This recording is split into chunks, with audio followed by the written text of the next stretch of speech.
Para sa iba pang mga balita at dahil po sa ilang araw nang walang tigil na pag-ulan, binaha na rin ang ilang lugar sa Hermosa, Bataan.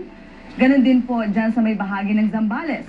Hindi pa man lubusang nakaka-recover ang lalawigan sa matinding pagbaha dahil sa pagkasira ng kanilang dike noong isang buwan. Heto't nalubog na naman sila sa baha dahil sa walang patid na buhos ng ulan.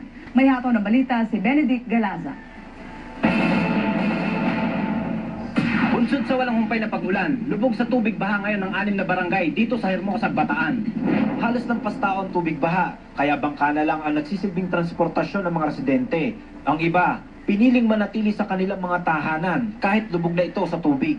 Ayon sa lokal na pamahalaan ng Hermosa, ginagawa na nila ang kaukulang hakbang para sa mga apektado ng baha at kasabay pa ang high tide, kaya mas tumaas ang tubig kumpara sa mga nakalipas na taon. Sumabay din po yung high tide, kaya lang siguro ganon. Pero ang ilang mga residente, iba ang itinuturong dahilan ng paglubog ng mga kabahayan sa lugar. Bunsod ito ng iligal na palaisdaan sa ilog na dinadaanan sana ng tubig kapag umuulan. Pero itong pinagmumula ng dito, plus flood. Ano po yung pinagmumulan? Yung catch basin, yung pinaka-waterway, ginawa nilang fish pond.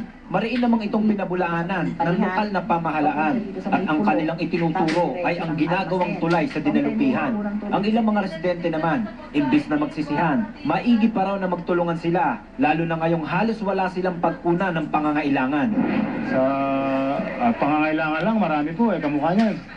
Pagkain, mga kahit bigas, ganyan, kahit na mga noodles lang, sana, kape. Pagkain no talaga yung mahalaga dito, hindi kami makapunta ng bayan. Baha din sa bayan, nakita nyo naman. Sa ngayon ay mahigit 5,000 pamilya o mahigit 25,000 katao ang apektado ng pagbaha sa Bataan. Benedict Galasan para sa Hataw Balita ng UNTV News Worldwide.